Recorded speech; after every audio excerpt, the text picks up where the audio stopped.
here. So much. Sorry. Hello. What up, everyone? Nice club. I don't have a mic, so we're just going to let you go for it. We're wanna- just talking about, we're going to take a couple quick questions who are from the audience. First of all, can we give these guys a great hand?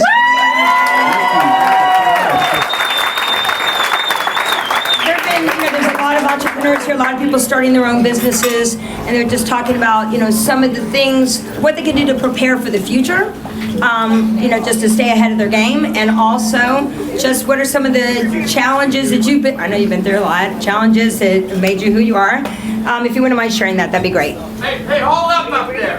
Yeah. Some of us paid $1,500 to see these great men, and we can't see. We got to get down so we can see. That's unfair. We paid our money. We want to be able to see these great I'm so sorry that I'm short. Fuck. I'll stand on my tippy toes. You're welcome, brother. I hear you. I will definitely stand. Kevin, go ahead. You can start. So that's a good question. The key about entrepreneurship to understand is it's not a destination, it's a journey. It is not easy. It never is. The get rich quick in a week stories are never true. They're very long. It really boils down to one thing as far as I'm concerned. How much sacrifice are you willing to take for gain in the long run? And it is a sacrifice. That means, no, you're not going to the basketball game, and you're not going to make it on the weekends to the picnics. You have to work so hard because you're not competing globally. There's some guy in China that wants to kick your ass no matter what you're doing, or in India, and you have to compete, and it's hard. But is it worth it? Of course it is. And if you're thinking about doing it, you got to go full time, and it is a beast. It will consume you, and you will love it. I think to build on that, and it was kind of the theme that I just got off stage, is to do all that. I think the part that I just can't get over, it's funny when I don't hate it. I always struggle with the question of, adversity or struggles, because when you genuinely love it, the struggles are really exciting. Like when I was building my dad's liquor store, we lost the right to ship to Texas, which was $5 million in revenue on a $40 million business. And that was devastating to us. And we were the only store being picked on because I was building the fastest internet company.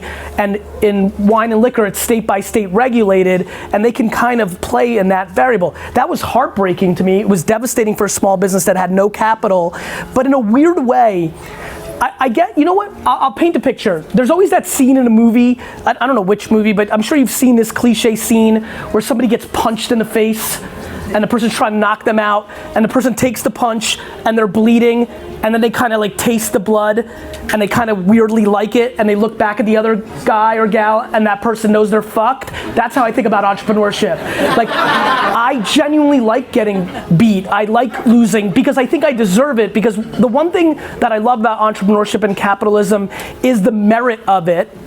And I think if you can't be into the journey part, and if your game of being worth it is the money you get and the stuff you buy with it, it's highly unlikely you're going to be able to put in the effort versus somebody who actually genuinely loves it, which is why the internet allowing you to do stuff around things you like is a very important framework. Gary, I have one question for you. What are your thoughts on the New York Jets draft picks last night? I love the pick. I don't know if you saw this, but I just tweeted it. The kid we picked, Quinnen Williams, was doing an interview yesterday. He sneezes during the interview. He says, "God bless you" to himself, and then thanks himself for saying, "God bless you." That's when I knew we picked the right guy. Gary, good question, man. I'm trying to start thank you. Quick question. So I'm trying to start a marketing agency. I'm already working on it. See, through what you went through, if you go back into like 20 years ago, what would you do differently, or like what can you do? I got it. Like help somebody like me. The number one thing that I think you should consider is to work for free. It's the number one thing that I think people with no leverage need to do a lot more, and a lot of people give you advice of not doing stuff for free because you need to know your worth, but to me the market decides your worth.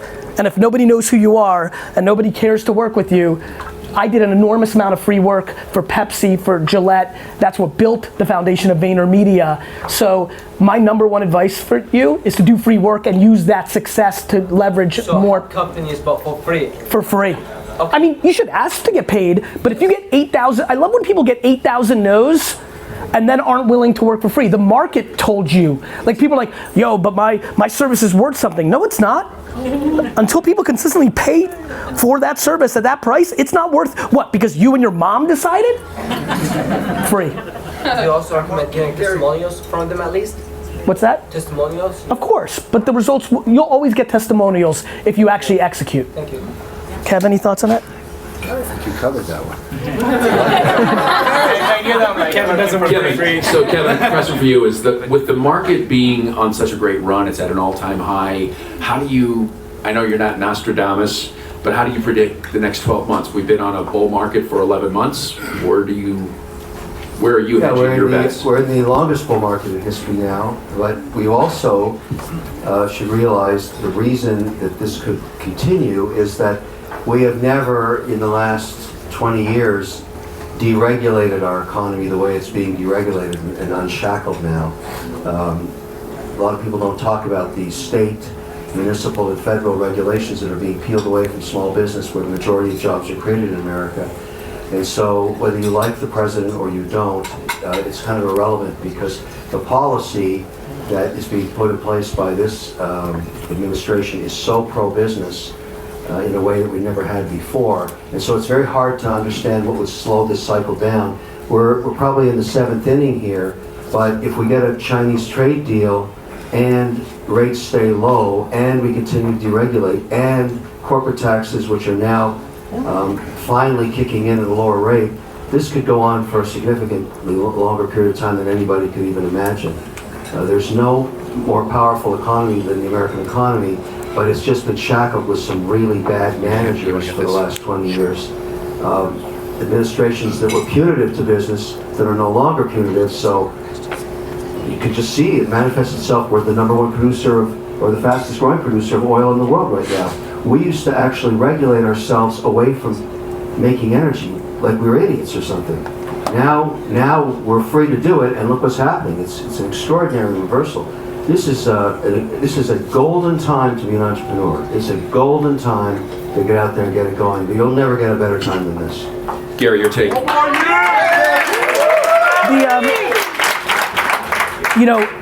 Macroeconomics are just not necessarily, I don't like to talk about things I don't know, and so, I don't know if it's a 7th inning or 5th, and it's very hard for anybody to know that. The one thing I would say about this is when you're not experienced or you're over ideological or you think you're remarkably going to time it, you can become vulnerable. The one thing I would say about this is whether it's another 12 months or 12 years, always being thoughtful of not being so disproportionately leveraged that when the shit hits the fan, you can't recover from it, or it takes you a long time to recover from it. And so finding that right balance of being on the offense, but having some level of stability, nest egg, like, I'm very passionate about that. I love the idea knowing that every one of my businesses that are substantial could go to zero and it doesn't cripple me because there's a little bit of a cash nest egg, which gets my financial advisors upset because they're like, you need to be on the offense with this. That for me is peace of mind and allows me to build, to me, the time to really make money is when shit hits the fan. And so just a thought of like, don't get too high on your own supply when the economy's so good that you get so over leveraged that it takes you to zero. Gary, we got one question to get your pick. Who's the person you want? One? The young lady. The young lady. Sorry, go ahead. You got young lady. Please. Thank you. Okay, so I'm 12 and I have $1,000 in the bank for savings. And every month I get $700 from Social Security. So what's the best? What was that part? $700 from Social Security each month. Okay. So what's the best use of that money? And if I was your daughter, like how should I invest? Kevin? You're very young, so first of all, congratulations, that's extraordinary. But basically, during your lifetime, which is going to be a long one, if you just bought the cheapest index fund of all the stocks, like the SPY it's called, which is an ETF, and you just never sold it over the next, you said you had 12, how much did you do, 2,000? 14,000. I'm doing a quick. Oh, 14,000. Well, fuck, when you're getting 700 a month. That would grow at about, over the next 30 years, 40 years, about 6 to 7% a year. You could almost retire on that if you just never spent it. And it's a remarkable thing to have that much money at your age. It's incredible. Do not waste that opportunity. So just, buy an ETF like SPY. It's every stock in the market. And watch what happens. For me, I think I'm a big believer in higher risk when you have less to lose. So for me, I think that this is a great time for you to do what makes you happy with it. So for example, this is gonna be very left field, but if you've been following me for the last 2 weeks, it may be less. I'm weirdly fascinated that the sports card industry is about to explode again, like the late 80s. And so one thing you could do with your $14,000 is buy a shitload of LeBron rookies, right? And then flip it later on. Or you could go to a very low income neighborhood that you think will turn in the next 2 decades and buy a piece of property, or go with a very high risk stock that you love so much, whether it's Netflix or Snap or what have you. To me, when you have so much time, and this is kind of back to what I said on stage, which is I give advice that I did. For me, and though a lot of things didn't work out, for me it was more interesting in my 20s to be disproportionately high risk with my investments, because I thought I had a lot more years to be conservative, and I always thought that I would be an earner. So you've got to make it, for everybody here, to make this an answer to everybody, not just you, you have to be self-aware of what drives you and what you like about it. Like, if you, for example, if you love the idea of retiring at 65, the advice that Kevin gave is remarkable. I would jump off a bridge if at the thought of retiring at 65 and not doing anything and trying to live off that, because it makes me happy to do. So I think self-awareness of but I think high risk at a young age is a very worthwhile debate. Plus there's a lot of learnings that you'll get from it, whether you win or lose with those bets, that I think could be quite valuable for you when you get much older in your early 20s. All right, I think that's it, guys.